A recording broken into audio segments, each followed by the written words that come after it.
we've looked at hitting the Americana from our super chill position, broken scarf. We're going to switch to scarf hold. Okay. We didn't cover this position when we were training in Ranfurly House. I don't know, 3 or 4 years ago. So if you're there for that, this is something similar, just a few extra little details.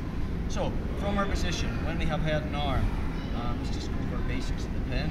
I don't want my butt on the mat, because if my butt's on the mat, there's no weight on car.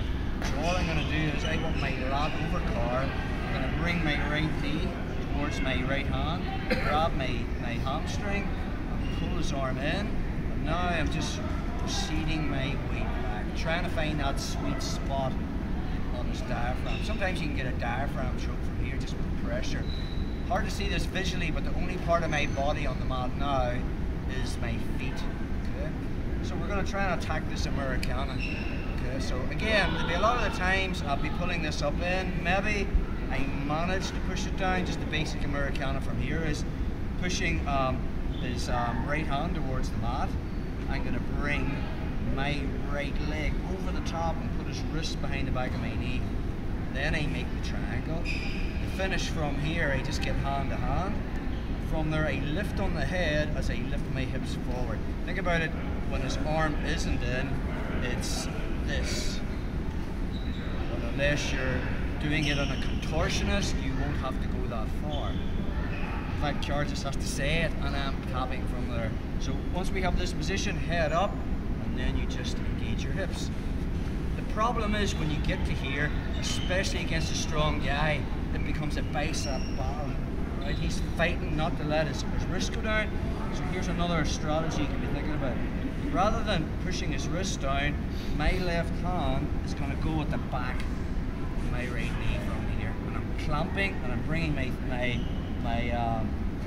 thigh towards his arm. So his right arm is trapped between my left arm and my left leg. Now I'm still putting weight on him, and Carl will be fighting to get his elbow to the mat. And it's really not going to happen. Why? Because my leg is made a wedge. Really, Carl wants that, and then it becomes a headlock, and then he escapes from there. So really, this just bides the time. And as he's fiddling, trying to get his elbow back, I can use, instead of pushing with my hand, I can use my forearm, which is a lot more stronger.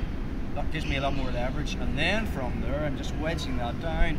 Once I bring that over, make the triangle, head up, hips forward. Now another thing that can happen from there is, as I'm controlling this, there is an escape. Carl makes the body lock. We covered this before. And rather than bridging and wrecking himself, he's going to pull me forward and bring his head into my chest. Now from there, he's bringing me up. Okay. So anytime he makes the body lock to defend us over here, I'm starting to bring my hand in. This is floating about. Okay.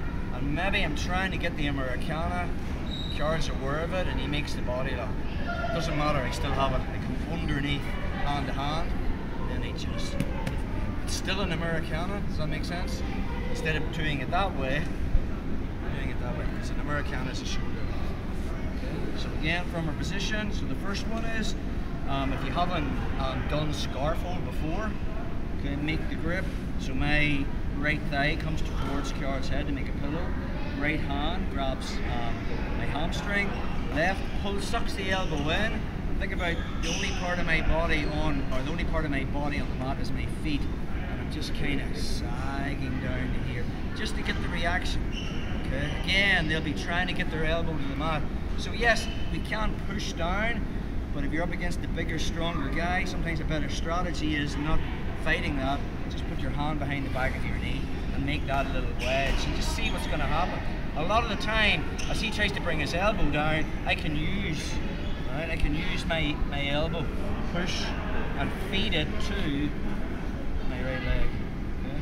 Then I make the triangle, and I lift and engage my hips. That makes sense. If he decides to go for that body lock, you're not going to get this unless he's got a tight body lock on you, right? Because if I come underneath anytime someone has a body lock on you, there's tension in their arms. I just get the crook of my left arm around his elbow, hand to hand, and now from there I'm just lifting his elbow up like this. Now if Carl limp arms, that's all. Why? There's no tension in his right shoulder. But that's okay, because we just come back to this one again. Right? And